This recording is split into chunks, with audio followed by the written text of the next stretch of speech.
Yeah, I mean, the Celeste is available. I would not be surprised to see Celeste come off the board. But in Europe, we saw Celeste dropping to a little bit later in the draft in both of our games. So it could be a situation where they want to just wait on it. But no, they're just going to grab that Celeste right away and get it. And then the Lyra, which has been so focused on in Europe, also going to be going over to Vision. That is a deadly duo, a ton of sustain, huge ability to kite. When Lyra puts up that bright bulwark, it makes it very difficult to try and dive on into that backline. Shaded talent, TSM picking up that Tony. That's a pick that he's very comfortable with. He's had some great bada booms and definitely going to be trying to push Celeste back into the side of TSM if she steps out of position. Yeah, and that's going to be where all of a sudden that Lyra play becomes extremely important as well, because if that Celeste gets out of position because of a bada boom, a portal could potentially get her back into the position she wants to be. So there's a lot of kind of interplay between these heroes thus far. And going into the next wave of bans, Samuel's going to get taken off the board. Vision Gaming saying, you know what?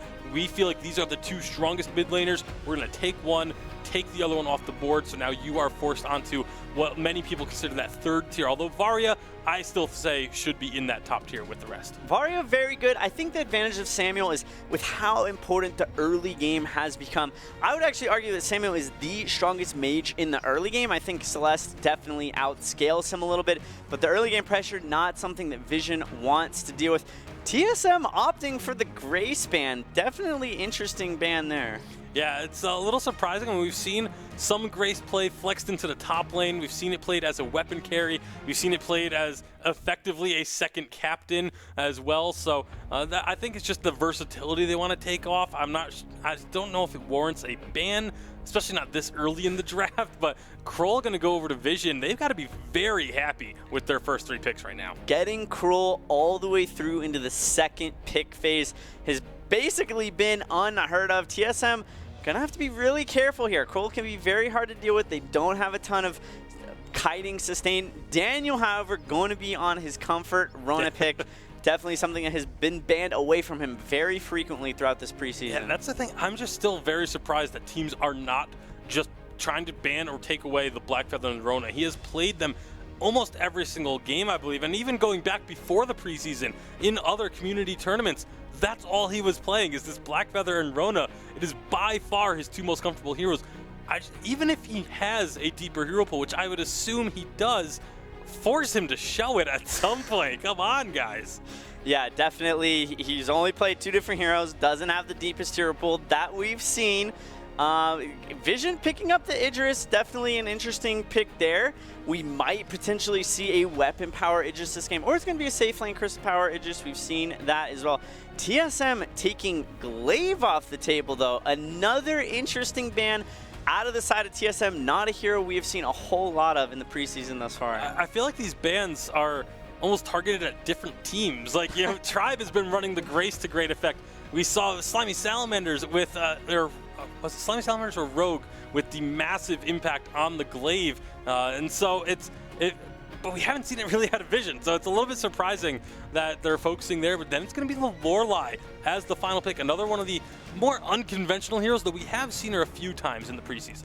Definitely something TSM works very well. Hammy's going to be playing that CP Lorelei up in the top lane. With those pools, the fish food, it can do so much damage to turrets, making very easy to push them. And that is so important to having here in this 3.2 update. Yeah, I do also have to say, you know, just going back a little bit, I really like that Skye ban that Vision chose there.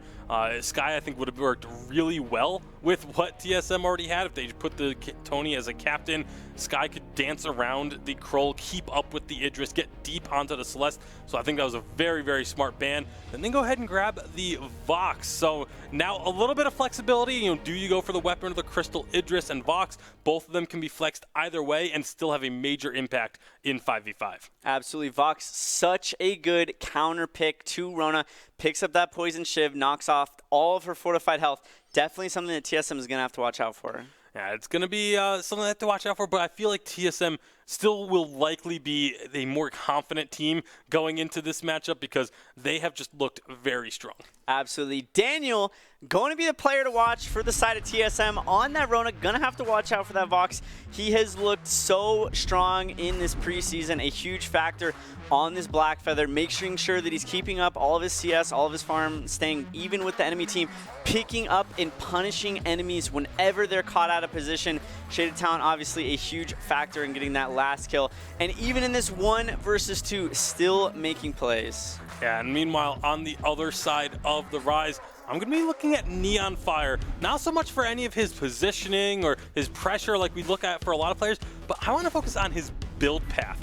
For every single game thus far, he has built very, very little damage, usually 1 offensive item if he even gets that far. So, but he's been playing carries.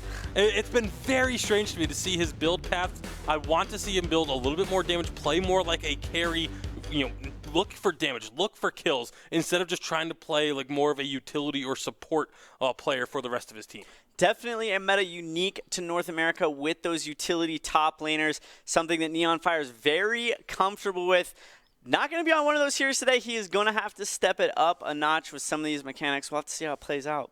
Yeah, I mean, it's definitely going to be one of those situations where, a lot of it is based on what you have in compositionally. If you feel like you want to have that tankiness, then it can work, but in 5v5 with so much aggression coming out, I feel like you need to have that damage. You need to be able to match. If you're a top laner, especially, you're going to be split pushing a lot of the time. If you don't have that damage in your inventory and you go to split push, the other team's just not going to care. You're not going to be able to burn through their turrets quickly enough. So, I want to see something shake up for them because Vision has struggled a little bit here early in the preseason. Maybe getting a little bit more damage, a little bit more pressure is the key for them to kind of get things turned around. Definitely. They need to make sure that they have a concise shot caller, making sure they're keeping everything organized against a team like TSM.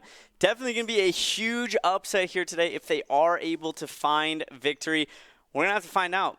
Yeah, and we'll have to find out. Unfortunately, we won't be finding out with the help of Malene, as we would love to get to see her on the Rise, as a lot of these players definitely have been having a lot of fun with Malene. Starting all over, took to Twitter alongside of Louis Vuitton, the two of them going back and forth a little bit over who was the better Malene. They went and had some 1v1s against each other, so the players are definitely ready to try and take her onto the Rise. It's just a matter of will she ever get through that first wave of bans. Absolutely. The skill cap being so high on Malene.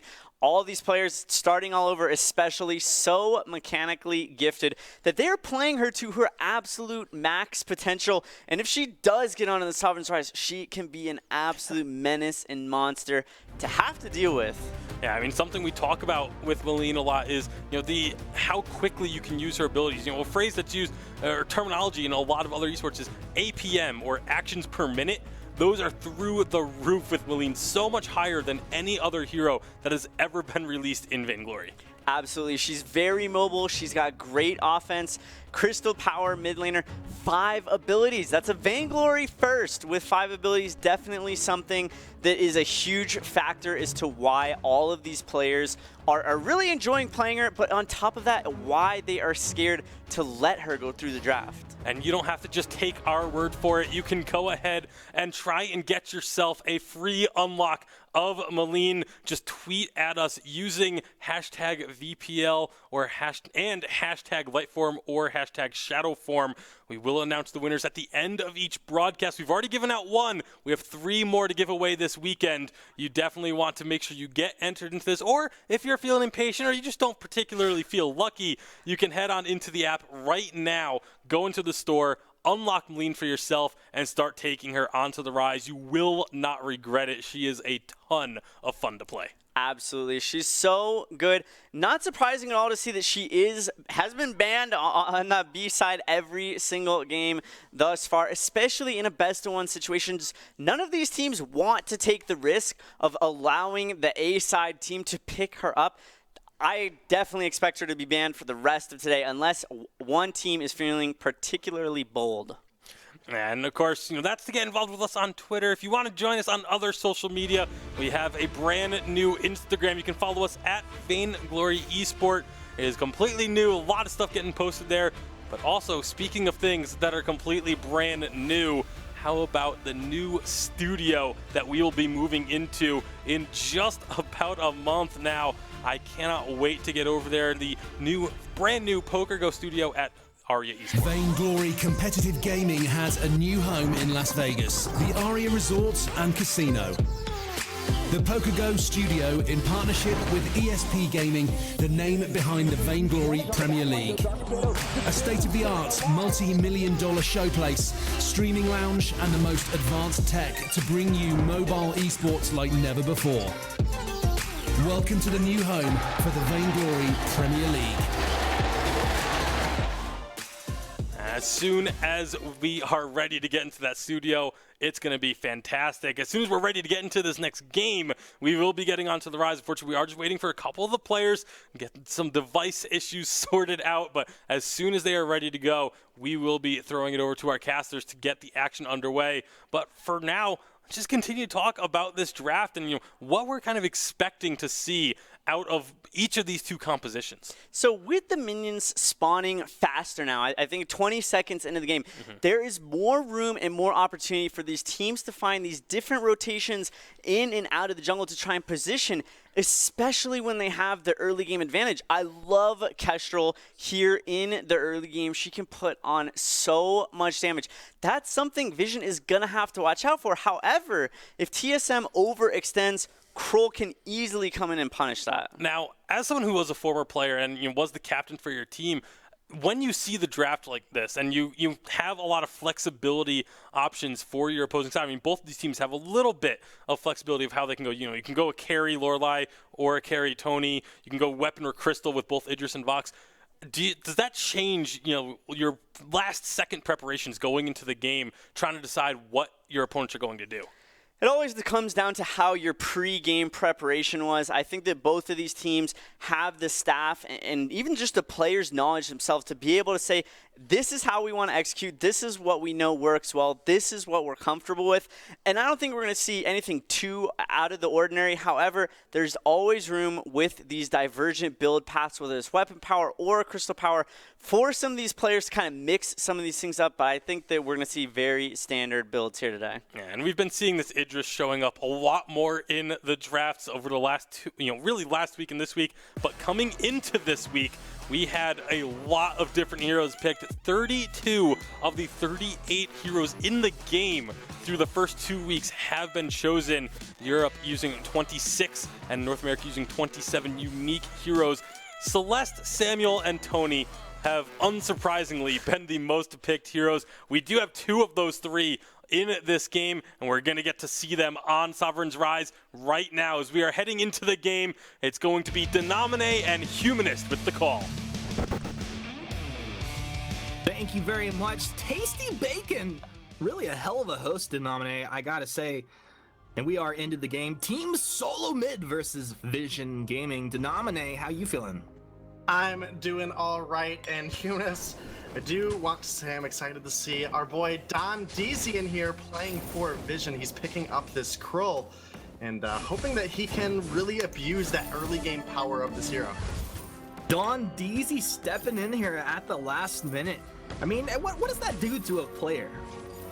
Well, just shows that he was available for the team when they needed him, but now in 3.2, looking here at these rotations, we do see the teams going into that middle lane, getting that farm. Now the minions do spawn 10 seconds earlier, and then making rotations into the jungle. As we see, Vision Gaming, they did push into TSM's jungle. They did get that crystal buff, but TSM recognized the rotation, did the same themselves, and were able to take away the enemy's jungle as well. So we'll have to see who ends up getting out the better favor. As of right now, TSM, they're a couple hundred gold ahead. So, kind of different rotations coming out in 3.2 here with the lane minions getting out there a little bit quicker. I personally like it a lot. Do you like those changes? I do. I think it brings a little bit more of potential early engagement there in the mid lane, depending on how many people make that rotation and how much lockdown your team has specifically. Possibility to get an early pick, possibility to start that snowball up a little bit early, and some other changes that are huge to make note of here for 3.2 is Black Claw now spawns a little bit earlier at that 12-minute mark. that's a big change as well. I did a little EU casting as well this morning, and I really noticed that Ghost Wing buff, plus 25% damage onto objectives, pretty big deal. Yeah, especially for those really heavy split push heroes, thinking of something like a Rona or a Scarf or a Celeste, someone who can really just obliterate those objectives. And, it's definitely noticeable. So we're going to see a lot of prioritization onto those Dragon objectives, specifically, like you mentioned, that damage buff on Ghostwing. That's almost better than a Black Claw to me right now in this scenario, at least. So definitely interesting to see there. Now, Kestrel did make it through, but has been nerfed a little bit. Evader looks like he's been debated. He's going to be the first blood, and Don Deezy getting chopped on down. And then TSM feeling pretty good about that one. Yeah, absolutely. Getting 2 on the board there early. They're now sitting 1,000 gold ahead in just 3 minutes. So they are starting to get the ball rolling on that. Shaded Talent, he is going to be on that Captain Tony. And with the Come At Me perk, this Tony is going to be incredibly tanky on the front line. Not only is his build going to be very tanky, he's also going to get that big burst of barrier every 8 seconds when he takes damage. And now they found some damage on the Pool. Not looking to be enough, though. All right, Pool doesn't care. Long hair doesn't care. Lyra just got those heals. He can take that damage. Not really a problem. Next, I saw Minion Candy coming out there. Deezy! Getting taken on down there. Almost too easy as they take down that Don Deezy. Yeah, and another Crystal Treant is now going to go over in favor of Team Solo Mid. I do believe theirs may be up as well, so we'll have to see as we get on over there. Oh, the great taunt! Back! Oh, come on, rain on the damage down. I'm looking for double kills here. Nom-noms, you know what I'm saying? Yeah, absolutely. And one huge thing that the side of Vision do have going for them is while Crystal Kestrel is still a massive threat, she's been tweaked a little bit to do a little less damage. At level 8, Lightning T is going to have the range to really zone out this Kestrel and the potential to do damage there. So really got to get Lightning T online as soon as possible. Got to make sure this Celeste gets, basically super fed so she can get into the later stages of her build and hit that level 8 mark as soon as possible. Well, I mean, what's a way that you're going to look to accomplish that? Are you giving some extra camps away over to that Celeste, or are you just protecting the Celeste? How does that work out? Well, since the Krull specifically is behind right now, I would like to see Celeste make some rotations into the jungle and at least get the ambient experience and gold. Krull does need those last hits though, so it is going to be important for Krull to get the farm.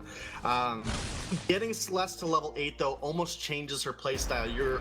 You can afford to be incredibly aggressive. You can start pushing back the enemy with your range and start sniping out some of these incredibly squishy targets. Both the Celeste and the Scarf are going to be going very heavy crystal builds, and they're going to be a little bit lackluster on their range, specifically that the Scarf can be body blocked out on. And that Scarf's gone for Spellfire already, so Chuck actually having an impact, like even if it's not significant damage, it's just reducing what the Lyra is able to accomplish. Now, speaking of the Lyra, Pool having to boost himself out of there as he ran right into Shaded Talents and Cause. Vision Gaming trying to make rotations around the map, but TSM kind of in a forward position wherever they move. Look at those Glimmer Shots just splashing on through there. Yeah, and I'm actually interested to see the Lorelei come through here for Hammy. It's not something we normally see him play, but it is going to give a little bit of an additional safety net, having that water wall for the team. And Daniel on the chase here. Oh, turret into the one-shot. Daniel looking to spin to win. That's a turret down, essentially for free, as Pool and Evader really can't do anything there. Absolutely. Can do nothing but watch that objective fall. And now, as we mentioned, that the Ghostwing is so much more important now in this 3.2 update. We see at TSM, they get a pick, they get an objective, and they're immediately pushing onto this Ghostwing, getting that buff, and now they have that additional 25% damage to structures. So in this 3.2 update, I can definitely expect we're going to see some faster games. Indeed. A little taunt coming out of Shaded Talent, a little trash talk over there. And he's in a great place to be doing so. We're about 7 minutes in, TSM up 3-0, and they're going to get on this T1 turret here in mid. Deezy making his rotation over, only level 5. He was making a lot of movements up in top, but not getting any camps or any experience at all, so he was waiting for his opponent's jungle to spawn. It's kind of rough place to be in. Still level 5 at this point. TSM onto the T2 very easily. Daniel clipped by that Solar Storm, but not enough damage really to be threatening at this point. Chuck essentially untouched, just raining down Spitfires and Goops at this point, and doing a lot of work here. The minion wave has caught up, and they're going to be taking down the T2. In fact, it's the jump in by Daisy. The Dragon's Breath, roast him and toast him. He's going to get 2 off of that. Oh, portal. Oh, but he takes it down the spell for a triple kill. That's the best Chuck I've ever seen. Yeah, huge plays coming out of Chuck there. Scarf did get some tweaks this update. The ignite damage coming out of the Goop is a little bit higher, and the damage over time is a little bit lower, but the base damage on Vader's in a rough place. Yo, continue, but Vader is probably going to get chased down. I was just going to mention the base damage of that Dragon's Breath has come up a little bit as well. And just as I start talking, Vader does get picked off there on this Idris, just now completing his first tier 3. So we can definitely see how behind the builds are for the side of Vision right now. They're sitting down 6,000 gold, and it's not really a comfortable place to be in. They have the Celeste, thankfully, and hopefully Lightning T can carry them through the later stages of this game. I love how Celeste is just like the saving grace for like the fallback whenever one team's just getting dominated, and it doesn't matter like literally what's happening. It can be game to game, whatever, the drafts are different. If the team who's getting roasted, we're just like, well, I mean, they have a Celeste, so there's a chance here, right? Celeste's late game potential is absolutely dominating for all causes, and just to get it out there easy.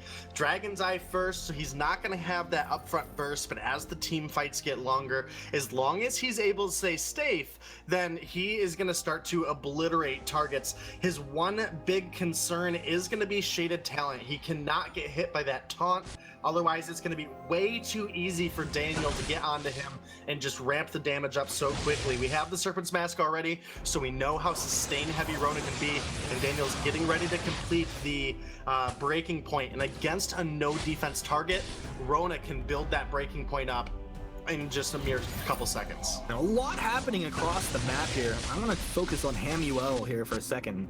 Looks like they're potentially going to go on him up and top it. He hasn't really moved. In fact, he has more farm than anybody on his team. Switch down to bottom. Daniel able to take the turret. I don't know if they chase this on forward. Is it going to be a big... The stun! As you see him waiting for those glimmers, maybe looking to turn around there. He'll have some mercy on Pool. Cause, really a player. Oh, almost got the kill there onto Pool, who's going to be able to make it out alive. Now, Chuck and Kaz both have the Spellfire, so we're talking about on the Scarf specifically how that item is so useful at keeping the healing down from Pool. They have 2 on their team, and can specifically, both of these heroes can hit multiple targets, get that mortal wound spread around a lot, which is going to prevent both the fountain and the healing from not only Lyra, but also some of that self-sustain that Krull is going to be bringing to the table himself, and even the little bit that Neon Fire with the Poison Shiv is going to have. That's a real feels bad type of situation. I mean, at this point, is it just like, okay, we don't really have an answer to that? Besides Lightning T just trying to keep himself safe, what is the plan?